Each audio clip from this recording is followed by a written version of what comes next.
और चलिए आपको सीधे लिए चलते हैं जहां पर मध्य प्रदेश के मुख्यमंत्री क्या कुछ कह रहे हैं, आपको सुनवाते हैं।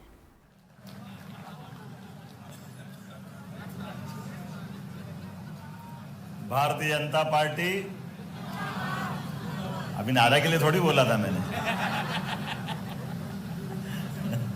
बोलिए भारत माता की, भारतीय जनता पार्टी जिंदाबाद। हमारा अपना भरा पूरा मंच और समय की थोड़ी कठिनाई भी है। कैबिनेट 3 बजे 3:30 बजे से खसकती हुई अब 4 बजे तो करना ही पड़ेगी और यहाँ से पहुँचने का समय लेना पड़ेगा। मैं अत्यंत भाग्यशाली हूँ।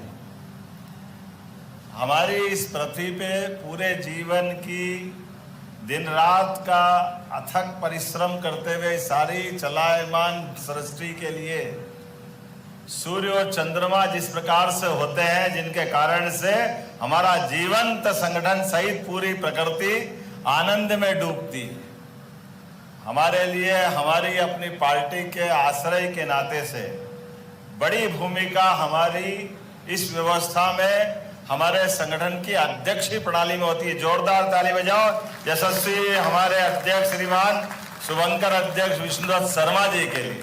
जोरदार ताली बजा करके एक कार्यकर्ता में जोश कैसा होना चाहिए, उसको होश कैसे रखना चाहिए, अपनी व्यवस्थाओं का पालन कैसा करना चाहिए और संगठन के काम के संचालन के लिए मनोदशा कैसी चाहिए, और उसी को आगे बढ़ाते हुए यशस्वी प्रभारी जी के लिए भी जोरदार तालियां महेंद्र सिंह जी के लिए। कल राजनाथ सिंह जी ने सही कहा था कि हम शरीर, मन, बुद्धि, आत्मा, ये चारों के समुच्चय से संगठन चलाते हैं और आत्मा से परमात्मा का एक हमारा मार्ग है। और आत्मा से परमात्मा के मार्ग में आत्मा हमारे अपने शरीर के अंदर है, लेकिन इसका मार्ग सदैव परमात्मा को समर्पित। इसलिए हमारी अपनी सदस्यता, काम करने का तरीका, संगठन के काम करने का मनोभाव और अंततः हमारे काम के बाद मिलने वाली सरकार से परिणाम क्या चाहिए, परिणाम में जो हमने आखिरी बार भगवान से कामना की है, वो कामना ये कि गरीब से गरीब आदमी के जीवन में भी उसके जीवन में दुख की छाया हटे और सुख का सूर्य निकले, ये हमारी कामना है। इस मनोभावना के आधार पर हमारा संगठन चलता। पूरे मंच के लिए जोरदार ताली बजा दो। हमारे संगठन महामंत्री माननीय पूर्वाध्यक्ष राकेश जी, ओम जी, उधर दोनों डिप्टी सीएम साहब, उधर आखिरी में हमारे लाल सिंह आर्य साहब, भगवान दास सबनानी जी, जिसके साथ भगवान उसका कोई क्या बिगाड़ सकता है। पूरे संगठन महामंत्री हमारी सारी व्यवस्थाओं के माननीय विधायक भी है भगवान दास सबनानी जी। अब मैं अपने भाषण में ये ढूंढ रहा था कि मेरे को बोलना क्या है, तो मुझे ध्यान में आया कि आपके दोनों के बहुत उचित मार्गदर्शन के बाद ये झंडा जो लहराता आनंद के साथ, ये आपने दिया और डंडा मेरे जिम्मे दे दिया ताकि डंडे से झंडा लहराता रहे। सरकार की व्यवस्थाओं में सुव्यवस्था स्थापित करना और सरकार के माध्यम से अव्यवस्थाओं पे प्रहार करना और शासन की सुशासन की व्यवस्थाओं की स्थापित करते हुए हमारी उत्तरदायित्व का ठीक से निर्वहन करना।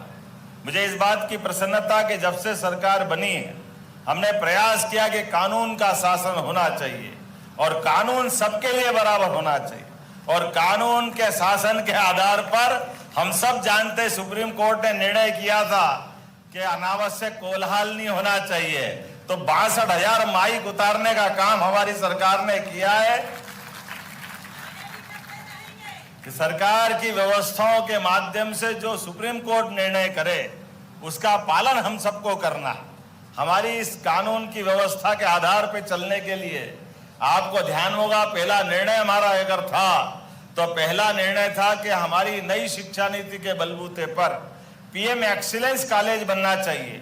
हमारी वर्तमान की व्यवस्था तो सही हो, सुदृढ़ हो, सही दिशा में हो, लेकिन भावी पीढ़ी को भी अपने अतीत की गौरवशाली पृष्ठों पे गौरव करने का मौका मिलना चाहिए। हमारी अपनी अतीत की जड़ों में झांक करके सनातन संस्कृति को भी हमको दिखाई देना चाहिए, और उसी में हमारे अपने सभी प्रकार के विकास की अवधारणा छिपी हुई है। तो सुसंस्कृत शिक्षा व्यवस्था में पीएम एक्सीलेंस कॉलेज के माध्यम से पूरे प्रदेश के 55 जिलों के अंदर इसी 6 महीने के अंदर हमारी सरकार के पहले निर्णय के आधार पर